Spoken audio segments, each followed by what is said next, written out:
ba sa lahat-lahat yan, ang tagang ng kasama yan, 60,000. Yan ang kita dyan. Kaso lang, pinulaot na namin yung mga kasi mga estudyante. Estudyante? Oo. Daddy, wag mo anuin. Patola ka rin eh. Naaway niyo yung ano. Tapos yung bahay. Oo, ito.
Hi guys! Good morning! Welcome back again to my channel. So for today's vlog, pupunta tayo ng Las Piñas. Kasi meron akong client na gusto niyang bumili ng lupa doon. Tapos gusto niya i-check ko yung lupa. Tsaka yung bahay. May bahay daw, meron daw na bahay na luma. So yun, check natin. Tara, halika na, alis na tayo.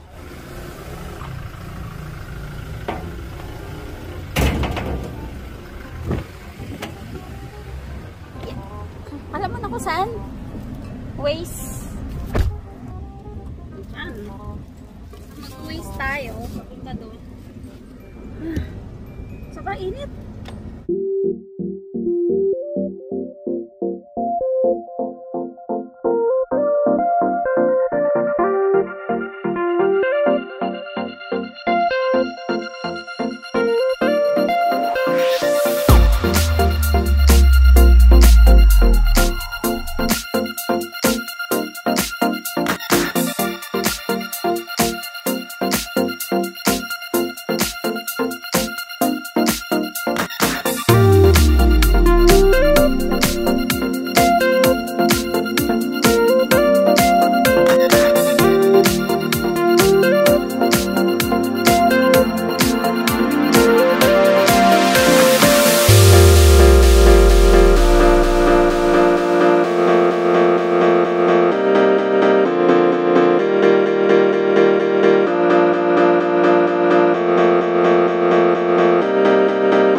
Ayan guys, so nandito na tayo sa Manuela 4B. Tapos hanapin ko siya kasi agent yun yung kausap namin. Tapos Guyabano Street daw.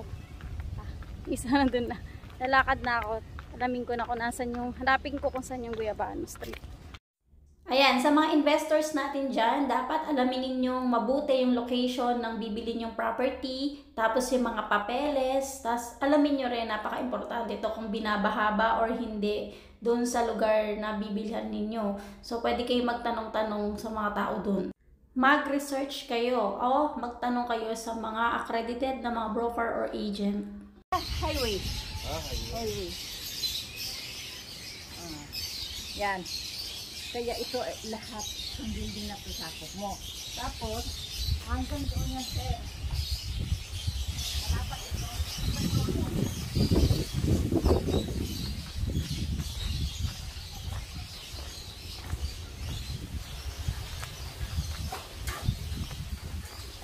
Aray ko. Aray ko. Nalaglagan pa ako ng bunga ng mangga. Maliit na bubot. Kasi ang masembok ko din yan eh. Pero pinipinta din nila kung may bibili. Pero pag hindi, ikaw po. Ay, hanggang dito. Oo. Buo na yan itong building ma'am. Sakto dito lahat. O, tas yung harapan dun sa nanay. Oo nga, hindi siya ano, para siyang L-shape nga daw. L-type siya. L-type siya sir. Yes. L. Kasi pag ganun siya, pag ganun siya. Kasama itong basa, lahat-lahat yan, ang tax, ang kwarto, kasama yan, 60,000. Yan, ang kita dyan. Kaso lang, pinulaot na namin yung mga number kasi mga estudyante. Estudyante? Oo. Daddy, wag mo, ano yun? Patola ka rin eh.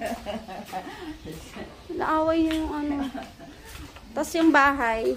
Oo, ito, apat ang kwarto, na isang small apartment. Ate, oy, nandito kami ha.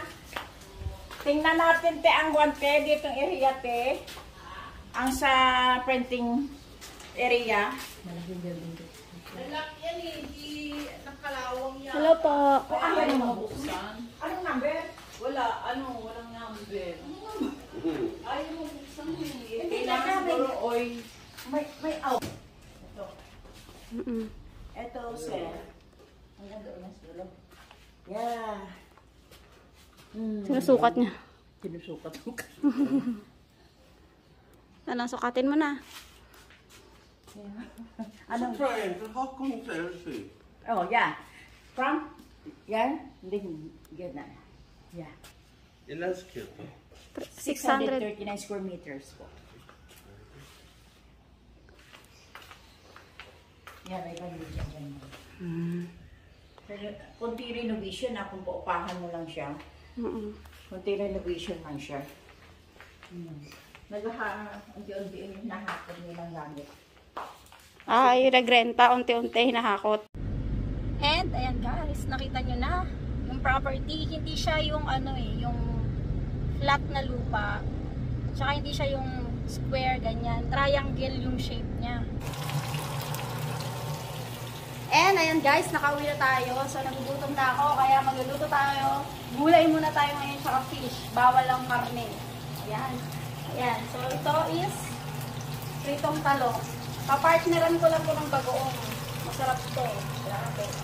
And then, meron ako nilagang okra. Nilagang okra. Tapos mamaya, magigisa tayo. Say hi! Say hi, your chef! Hi! Hi! Hi! Ayan, so magigisa naman tayo ng ano ba to? Repolyo tsaka carrots mamaya. And here's the salmon. Salmon steak. And that's it for today. Thank you guys for watching. And please don't forget to subscribe to my channel. Bye!